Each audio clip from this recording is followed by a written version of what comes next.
రాసింది 4వ వచనాన్ని లేదా 3వ వచనాన్ని మనం చదువుతాం.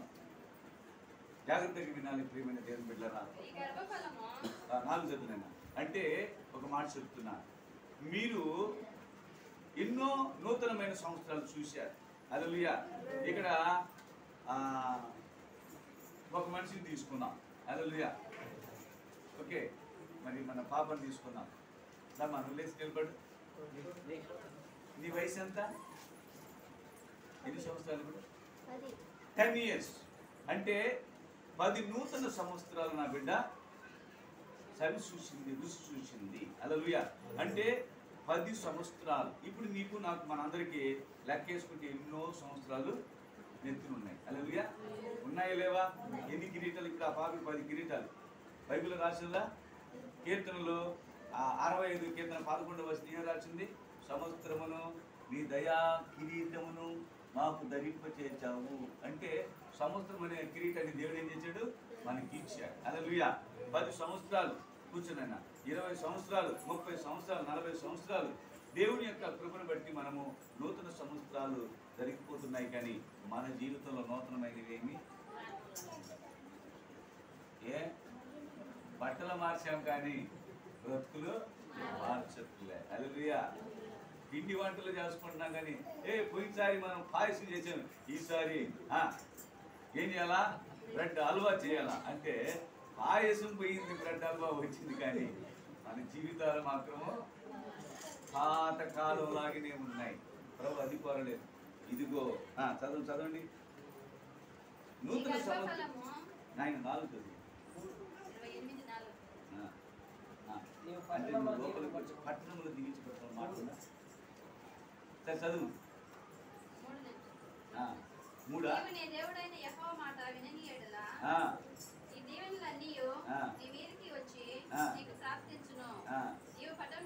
పట్టణములో ఎక్కడంట? పట్టణం అంటే ఎక్కడ? మనవారు పడు ఒక పట్టణం అనుకో. ఆమేన్. అమెరికా వాళ్ళకి పట్టణం అవ్వచ్చు, మనవారు పాడు మనకు పట్టణం. చెప్పండి కూడా. హల్లెలూయా. హల్లెలూయా. ఆమేన్. హల్లెలూయా.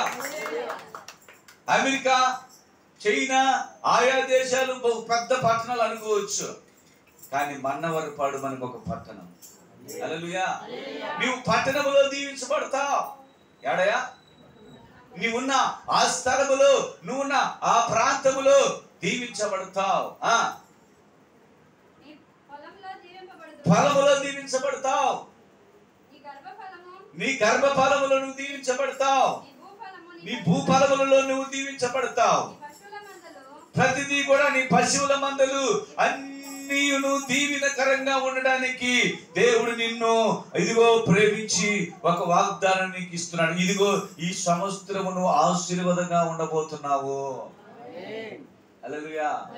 దీవెనకరంగా ఉండబోతున్నావు, మహిమకరంగా ఉండబోతున్నావు. నీ దినములు బహుక్షేమముగా గడపబోతున్నావు. ఆమేన్. ఇది వాగ్దానముతో కూడిన మాటలు. ఆమేన్ చెప్తామా? హల్లెలూయా. హల్లెలూయా. ఈ నూతన సంవత్సరము నూతనమైనటువంటి ఆలోచనలతో, నూతనమైన క్రియలతో, నూతనమైన స్వభావముతో మనము ముందుకు వెళ్ళాలి. ఆమేన్. గడిచిన సంవత్సరంలాగా మనము ఇప్పుడు నడిస్తే, గడిచిన సంవత్సరంలాగా 2024 లాగా మనం నడిస్తే 25 నీకంత రుచికరంగా కనిపించదు. హల్లెలూయా. ఫర్ ఎగ్జాంపుల్, నువ్వు పోయిన సంవత్సరము ఏ జీవితాన్ని కలిగి ఉన్నావో ఈ సంవత్సరం కూడా అట్టి జీవితాన్ని కలిగి ఉన్నట్లయితే తేడా ఏమైనా ఉందా? తేడా ఏమైనా ఉందా? ఏం లేదు. కొత్తదనం ఏముంది? హల్లెలూయా. దేవునికి స్తోత్రం కలుగుతుంది. హల్లెలూయా. కొత్తదనమేమి లేదు. ఆమేన్ చెప్తాం. హల్లెలూయా. నీలో కొత్తది కనబడాలి అంటే మొదట ప్రియమైన దేవుని బిడ్డగా నీ స్వభావం మారాలి. ఆమేన్. నెంబర్ 1, నీ స్వభావము మారాలి. దేవుని యొక్క ఆశీస్సులు, దేవుని యొక్క దీవెనలు పొందుకోవాలన్న ఆసక్తి నీకున్నట్లయితే మొదట ఏం చేయాలంట?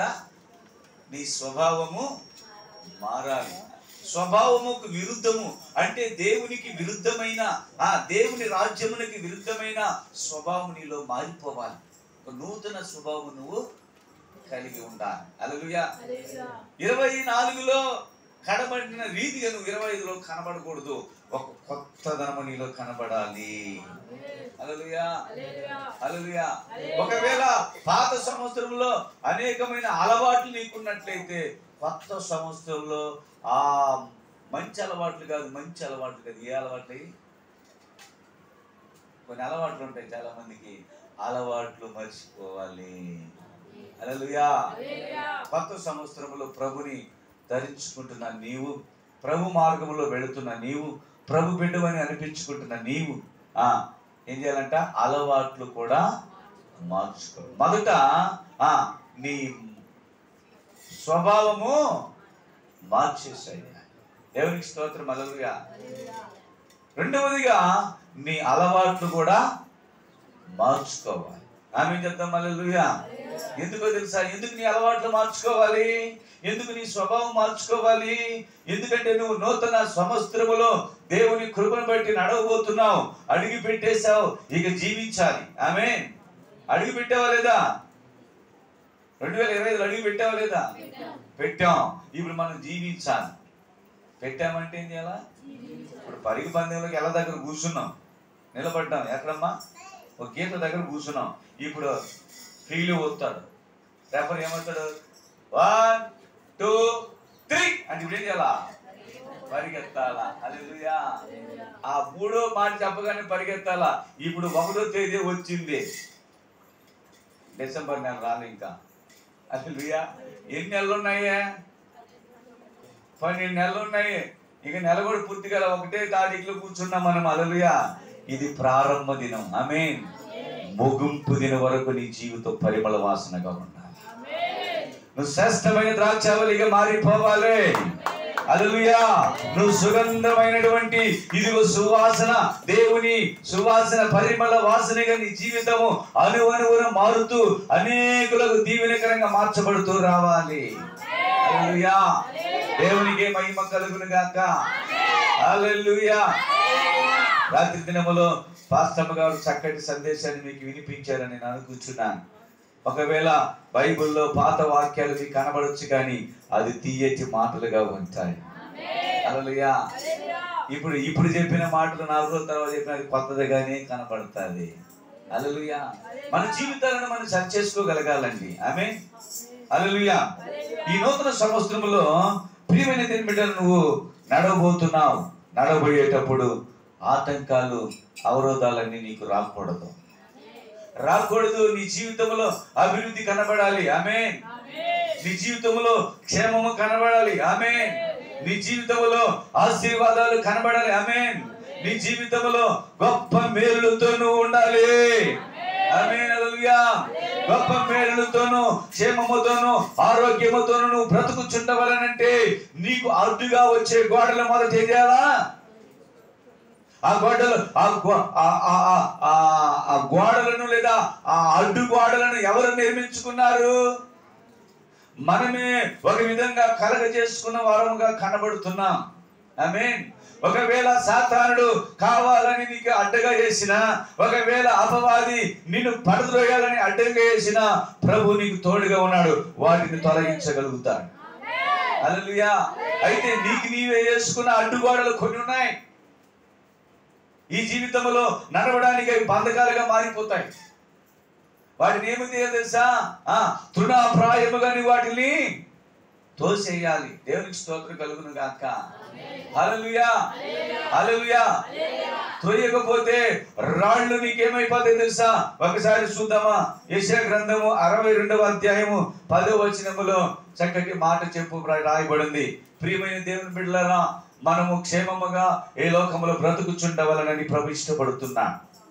ఆరోగ్యకరముగా నీ జీవితాన్ని కొనసాగించాలని దేవుడు ఎంతో ఇష్టపడుతున్నా. ఆమె చెప్దామా? హల్లెలూయా. మనమందరము ఒక నూతనమైన స్వభావాన్ని కలిగి, ఒక నూతనమైనటువంటి మంచి విధానంలో ముందుకు కొనసాగుతూ బ్రతుకుతూ ఉండవలెను. ఆమె చెప్దాం. హల్లెలూయా. నూతనమైన సంవత్సరం అడిగి పెట్టాం, కానీ నూతనమైనది అని చెబుతున్నాం కానీ మనం మాత్రం నూతనంగా కనబడకుండా ఉండకూడదు. హల్లెలూయా. ఏదో ఒక కొత్తదనాన్ని కలిగి ఉండాలి. హల్లెలూయా. చూడండి, నువ్వు నాటిన ఏదైనా ఒక వృక్షం చెట్టు ఉంది, అది పువ్వు కాసేంత వరకు నీకు ఎట్లుంటుందో తెలుసా? ఇప్పుడు కాస్తుందా? ఈ సంవత్సరం కాస్తుందా? ఈ సంవత్సరం కాస్తుందా అని నువ్వు ఎంతగా ఎదురు చూస్తుంటావు. అది కాసినప్పుడు ఎట్లుంటుంది? అబ్బా, అందుకే కదా హ్యాపీ న్యూ ఇయర్ అని చెప్పాము. హల్లెలూయా. దేవుడికి స్తోత్రం. నీకేముంటుందమ్మా? సంతోషం ఉంటుంది. ఈ సంతోషము కలకాలం ఉండాలి అంటే నీ జీవితంలో అనుదినము ప్రకాశించు పుష్పించు పుష్పములలో ఉండాలి. హల్లెలూయా. నువ్వు రోజు కొత్తగా మారాలి. బట్టలు వేసుకోవడం కాదమ్ము. హల్లెలూయా. రోజుకు ఒక చీర మార్చి రోజుకు ఒక చొక్కా పంపిస్తే కాదు. హల్లెలూయా. దేవునికి స్తోత్రం. ఏదో కొత్తగా ఉన్నామని అంటే చొక్కా వేసాను చూడు సార్ కొత్తగా ఉన్నానంటే కుదరదు. హల్లెలూయా. ఆ చీర కట్టేసాను చూడు సార్ మరి సూపర్గా ఉందంటే కుదరదు. అవి నేను అనడం లేదు. హల్లెలూయా. దేహమునకు కనబడినటువంటి ఆమేన్ నీ ఆత్మీయ జీవితంలో ఒక నూతనతనాన్ని నువ్వు చూపించాలి. భక్తి జీవితంలో ఒక నూతనతనాన్ని చూపించాలి. హల్లెలూయా. ఈ పరుగు పందెములో ఆమేన్ ఈ జీవన యాత్రలో ప్రియమైన దేవుని బిడ్డరా నువ్వు ఒక కొత్తదనాన్ని చూపించాలి. దేవుడు నీకు ఒక నూతన జీవమును అనుగ్రహించాడు. నూతన సంవత్సరం ఇస్తున్నాడంటే నూతన జీవాన్ని నీకు ఇచ్చినట్టే. 2025 చూడని వాళ్ళు ఎంతమంది ఉన్నారు చెప్పండి. మన ఊర్లో మనకు తెలిసిన వాళ్ళు ఎంతోమంది మాయమైపోయారు కదా. అందులో కనబడి అందులోనే ఆవిరి వంటిదిగా ఈ జీవి. హల్లెలూయా. కానీ మనకెందుకో ఆవిరిని ఆపిపెట్టాడు. హల్లెలూయా. ఎగిరిపోబాకని. హల్లెలూయా. అవును కదా, మనం ఎగిరిపోకుండా ఉన్నాం. కానీ ఎగిరిపోకుండా ఉన్న మనము ప్రభుకి ఇష్టంగా జీవితాలి. హల్లెలూయా. ప్రభు కొరకు బ్రతకాలి. ప్రభులో నువ్వు ప్రకాశించాలి. ప్రభులు నూతనమైన క్షేమములతో ముందుకు నడవాలి. హల్లెలూయా. హల్లెలూయా. దేవునికి మహిమ కలుగును గాక. యెషయా గ్రంథం 62:10 రాయబడిన మాటను ఒకసారి చూద్దాం. నేను ఇంతకుముందు ఏం చెప్పానంటే ద్వితీయోపదేశకాండము 28:3 ఒక మాట చెప్పాను కదా. నువ్వు పట్టణములో ఏ పట్టణం? మన్నవారు పాడు నాకు పట్టణం. చప్పట్లు కొట్టాలి. హల్లెలూయా. హల్లెలూయా. హల్లెలూయా. ఈ పట్టణములో నువ్వేమవ్వాలా? ఈ పట్టణములో నువ్వు దీవించబడాలి. నీ ప్రాంతంలో నువ్వు ఆశీర్వదించబడాలి. నువ్వు ఫలములో ఆశీర్వదించబడతావా? ఆశీర్వదించబడు. నీ చేతి పనుల ద్వారా ఆశీర్వదించబడతావా? ఆశీర్వదించబడు. నీకు దుక్కిడెద్దులు ఉన్నాయా? ఆశీర్వదించబడు. పశువుల మందులున్నాయా? ఆశీర్వదించబడు. ఆవుల మందులనే ఆశీర్వించు. మేకల మందులనే ఆశీర్వించు. దేని చేతనైనను నీవు దేవుని కృపను బట్టి ఈ సంవత్సరము బహుగా ఆశీర్వదించు. హల్లెలూయా. ఆశీర్వాదము నిన్ను తడుతూ ఉంది. ఆమేన్. అయితే ఈ ఆశీర్వాదాలు ఆవిరైపోకు. ఏంటంట? అక్క ఏదో ఇస్తాడని పరిగెత్తింది అక్క. ఏం చేసింది? ఇస్తాడని పరిగెత్తింది. ఏదో జోబులు వచ్చి తంటా ఉన్నాడు. ఏమంటున్నాడు? ఆమెమో ఎక్కడికి వచ్చిందయ్యా? ఆశతో పరిగెత్తి అక్క అన్నాడు. ఇదిగో అన్నాడు. ఇదిగో అనగానే ఏముంటుంది? ఎవరికినా చెప్పాలా? ఇదిగో అనగానే ఏమర్థం? ఏదో ఉందని అర్థం. హల్లెలూయా. పాము ఇటు పెడుతున్నాడు. ఆ నుంచి కుడి చేతులు వచ్చినాయి. ఏమిటి అన్నది? ఏదో ఇస్తామని పరిగెత్తే నువ్వు ఏం కుడి చేతులు చెప్తున్నావా? హల్లెలూయా. దేవుడు అలాంటి వాడు కాదు. హల్లెలూయా. ఇస్తామన్నవాడు ఇస్తాడు. హల్లెలూయా. ప్రియమైన దేవుని బిడ్డరా, నీ ఆశను ఆవిరి చేయడు దేవుడు. నీ కోరికను నెరవేర్చుకుంటే పాడు దేవుడు. నీ ఆశను నెరవేర్చుతాడు, నీ కోరికను నెరవేర్చుతాడు. హల్లెలూయా. ఈ నూతన సంవత్సరములో నీ ఆశలు నెరవేరాలి, నీ కోరికలు నెరవేరాలి, నువ్వు బహుగా ఫలించాలి. నెంబర్ 1 ఏంటో తెలుసండి? దేవునితో అంటు కట్టుబడాలి. ఎవరితో అంటు కట్టుబడాలా? దేవునితో అంటు కట్టుబడాలి. నువ్వు దేవునితో అంటు కట్టుబడితే బహుగా ఫలిస్తావు. హల్లెలూయా. ఎలా ఎలా ఫలిస్తావు తెలుసా? బహుగా. ఆమేన్. హల్లెలూయా. నువ్వు బహుగా ఫలించాలంటే లోకముతో అంటుకట్టబడితే ఫలించవు, దేవునితో అంటుకట్టబడితేనే ఫలిస్తావు. ఆయన అందుకే రాసింది, కారు ద్రాక్ష అయిన మనము ఒలివ లేదా శ్రేష్టమైన ద్రాక్ష అయినటువంటి దేవునితో అంటు కట్టబడినప్పుడు ఆ శ్రేష్టమైన ఆ ద్రాక్ష చెట్టు మనల్ని మంచి ద్రాక్షలుగా మారుస్తుంది.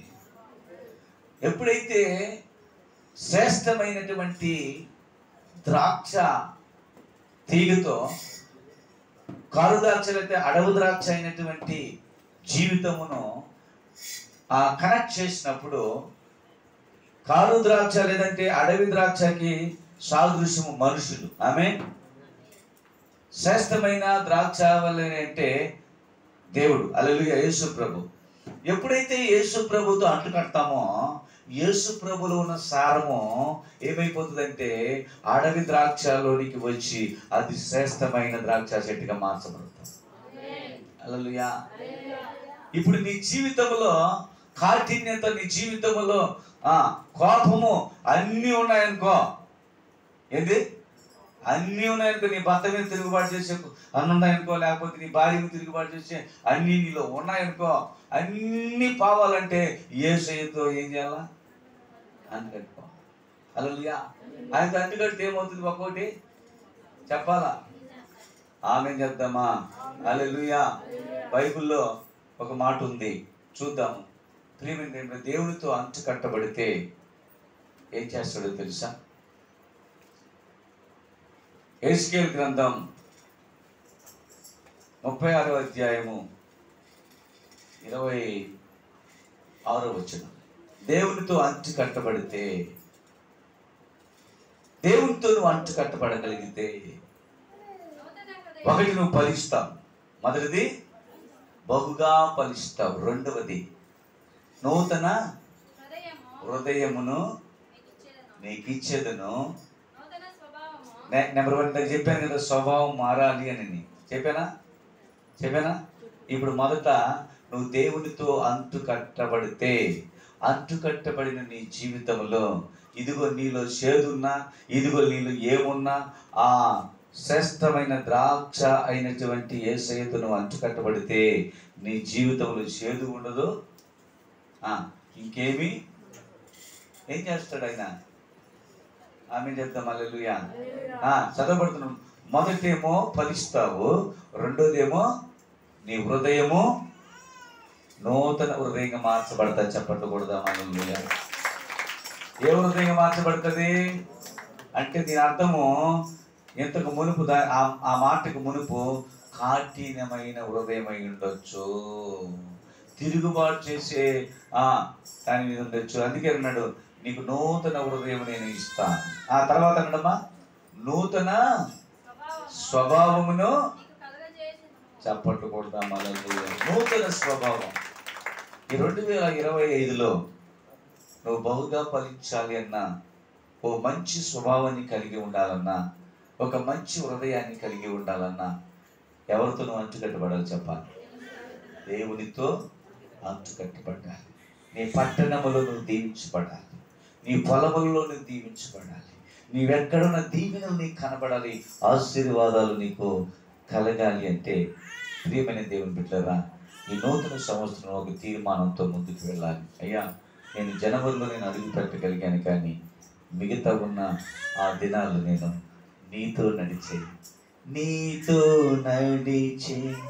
ప్రతి క్షణము ఆనంద బాష్పాలు ఆగమయ్యా.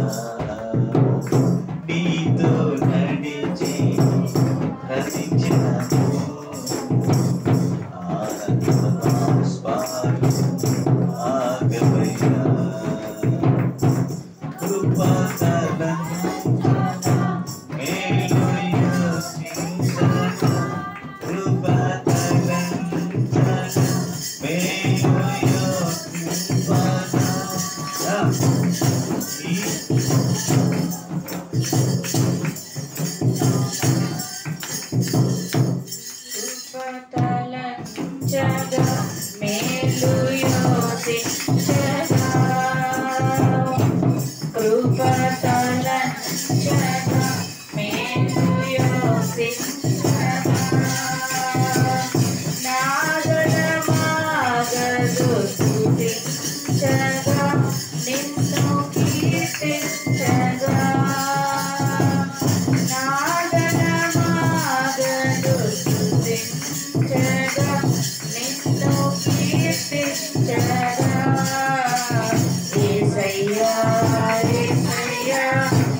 ప్రభువు మిమ్మల్ని నిత్యము నడిపించును గాక. హల్లెలూయా. తీగలు మనము, ద్రాక్షవల్లి ఎవరు? యేసయ్య. ఆమేన్. హల్లెలూయా. అంచు కట్టబడాలి. అంచు కట్టబడి మనము ఫలించాలి. అలాగే ఒక నూతనమైనటువంటి స్వభావాన్ని, ఒక నూతనమైన హృదయాన్ని ఈ సంవత్సరము ధరించుకోవాలి. కాఠిన్యత మనలో ఎప్పుడు కూడా ఉండకూడదు. హల్లెలూయా. మనం యెషయా గ్రంథం 62వ అధ్యాయము 10వ వచనం ఏం చదివారా? చదవాలి. గుమ్మముల ద్వారా రండి రండి, జనములకు త్రోవ ఎవరు త్రోవ చేయాలి? రండి రండి, జనములకు త్రోవ ఎవరు సిద్ధపరచాలి? ఇక్కడ చెప్పాలి. ఆమె చెప్తాం. హల్లెలూయా. వచ్చే జనాలకి, ఉన్న జనాలకి మనం ఏం చేయాలా? త్రోవ చూపించి. చెప్పండమ్మా. రాజ్య మార్గమును చక్కపరచుడి. కొట్టో చప్పట్లు. హల్లెలూయా. ఏమేరయ్యాలా? ఇందాక చెప్పాను, మనకు మనం వేసుకున్న రాళ్ళు కొన్ని ఉన్నాయి. అందుకే రాళ్ళు ఏరేమంటే పక్కింట్లో పోయేసి అయినదా ఏమేస్తారయ్యా చెప్పాలా? పొలాలకి ఏమేస్తారు? అద్దులు. అవి పెరగకూడదు పోయి. హల్లెలూయా. పెరికేయమంటే ఆ రాళ్ళు పెరగమని కాదు, నువ్వు వేసుకున్న రాళ్ళు పెరికేయాలి. ఏ రాళ్ళు తెలుసవి? అలా ఏం పులక రాళ్ళు అనుకుంటున్నారేమో కొంపదీసి. అవి కాదు ఈ రాళ్ళు. హల్లెలూయా. నీ జీవితంలో రాళ్ళుగా కొన్ని ఉన్నాయి. ఆ రాళ్ళను నీవు తీసేసుకోవాలి. హల్లెలూయా. ఎప్పుడైతే ఆ రాళ్ళు తీసేయగలుగుతావో ప్రజలు నీ వద్దకు వస్తారు. రాజ్య బాధగా అది చేయబడుతుంది. ఆమేన్. హల్లెలూయా. ప్రజలు నీ వద్దకు వచ్చుదురు. ఆమేన్. హల్లెలూయా. ఏం చెప్పిందాం అక్కడ? రాజ్య మార్గములో రాళ్ళట ఏమున్నాయి? రాళ్ళన్నీ మనం ఏం చేయాలా? రాళ్ళు ఉన్నాయి. దేవునికి స్తోత్రం. మొదటి రాయి చెప్తాం. యెషయా గ్రంథంలో యెషయా గ్రంథం 5వ అధ్యాయం 2వ వచనం చదువుతాం. మళ్ళా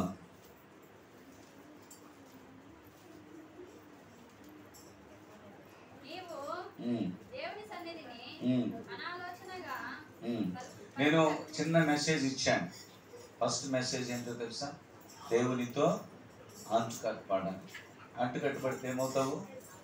ఫలిస్తావు. ఆమేన్. ఫలిస్తావు లేదా? ఫలిస్తావు. నీకు నూతన స్వభావము దేవుడిస్తావు. అయితే ఇక్కడ నేను చెప్పే 2 మెసేజ్లో ఒక బోధ చేస్తున్నాను. ఏంటంటే, నీవు బహుగా దీవించబడాలి. నీ పట్టణములో నువ్వు పొలాల్లో దీవించబడాలి. నువ్వు అన్నిటిలో బహుగా దీవించబడాలంటే నీ జీవితానికి అడ్డుగోడలుగా ఉన్న రాళ్ళు ఏం చేయాలా? ఆ రాళ్ళని ఏం చేయాలా? ఎవరు తీసేస్తారు? నేను వెళ్తున్నాను, రాళ్ళు ఉన్నాయి. రాళ్ళు ఎవరు తీయాలి?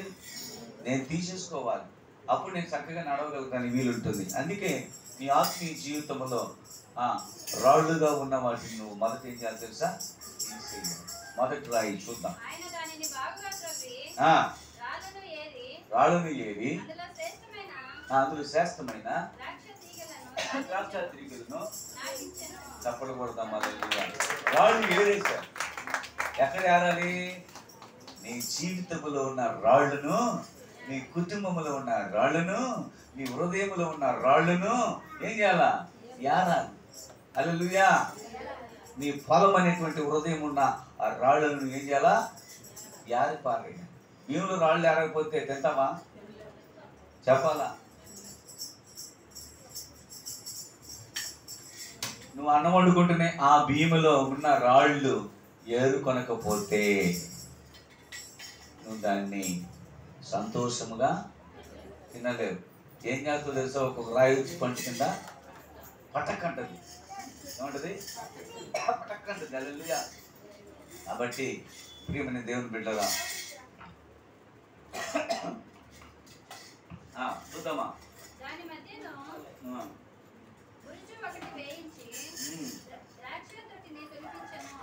చెప్దాం. హల్లెలూయా. హల్లెలూయా. ప్రియమైన దేవుని సంగమా, ఒక జాగ్రత్తగా ఈ మాటలు ఆలోచించి మొదటి రాయి ఏంటంటే యేసుకేలు గ్రంథం 36:26 చదివాం కదా. అడుగు తీసుకుందాం. మళ్ళా మొదటి రాయి ఏ రాయి తీసేయాలో చూద్దాం. మొదటి రాయి ఏంటో చూద్దామా? నీ జీవితంలో మొదటి రాయి ఏంటో చూద్దాం.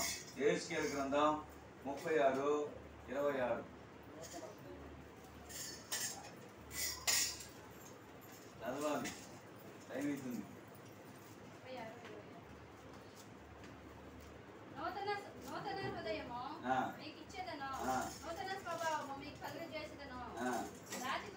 రాతి గుండె చప్పట్లు కొడదాం. హల్లెలూయా. ఏముందమ్మా?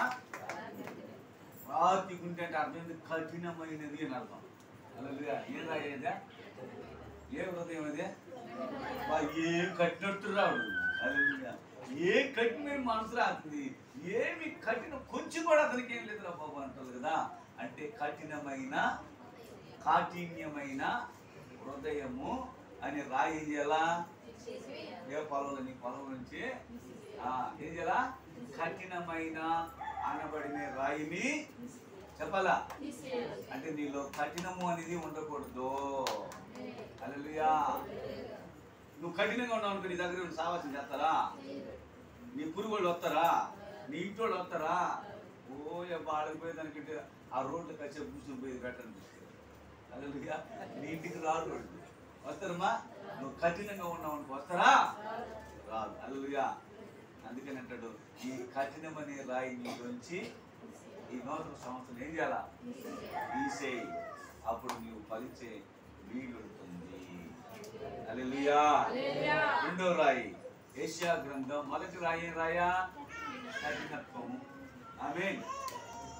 ఏమ్మా చెప్పండి నాతో కూడా ఆ మాట చదవండి. యేసుకేలు గ్రంథం 36:26 చదవండి. చదవండి. రాతి గుండె చెప్పండి. రాతి గుండె నీలో నుండి తీసివేసి మాంసపు గుండెను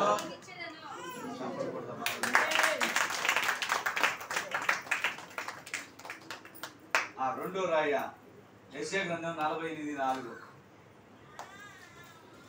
త్వరగా మనం ముగించుకొని పోదాం. మీరు రావడమే చాలా లేటుగా వచ్చారు, నేను రావడమే లేటుగా వచ్చా. దేవుని స్తోత్రం. హల్లెలూయా. నేను ఎప్పుడు వచ్చినా 4 గంటలకు వచ్చినా. ఎన్ని గంటలకు వచ్చా? హల్లెలూయా. మరలా లేచి ఎన్ని గంటలకు వచ్చా? ఏమ్మా మొదటి రాయి ఏం రాయమ్మా? రాతి అంటే కఠినం. ఇప్పుడు ఇంకొక రాయి కనపడుతుంది నీలో. ఏ రాయి ఇది? మూర్ఖ. చదువు. నీవు మూర్ఖుడవనియు నీ మెడ ఏ మెడ ఇది? ఇనుప నరమనియు నుదురు ఇత్తడిదనియు నేను ఎరిగి ఉండి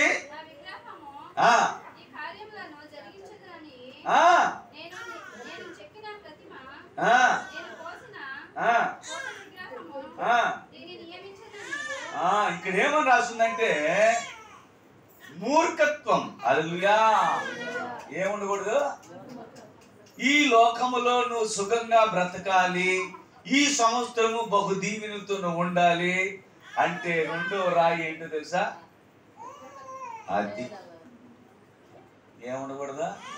నేనంతే ఏంటి? నేనంతేనంటే ఇంకేముంది అక్కడ? అంతే అంతే. హల్లెలూయా. నేనంతే కాదు. ఆమేన్. హల్లెలూయా. మూర్ఖులు ఎట్లా తెలుసా? రే ఇది రాయిరా అంటే రాయి కాదు, ఇది కర్ర అనే టైప్ ఉంటారు. ఒక ఆయన అంటారు, నువ్వు కూర్చున్న దాని కించికి 4 కాళ్ళు అంటే కుదరదో, నేను 3 కాళ్ళే ఉన్నాయంటాడు.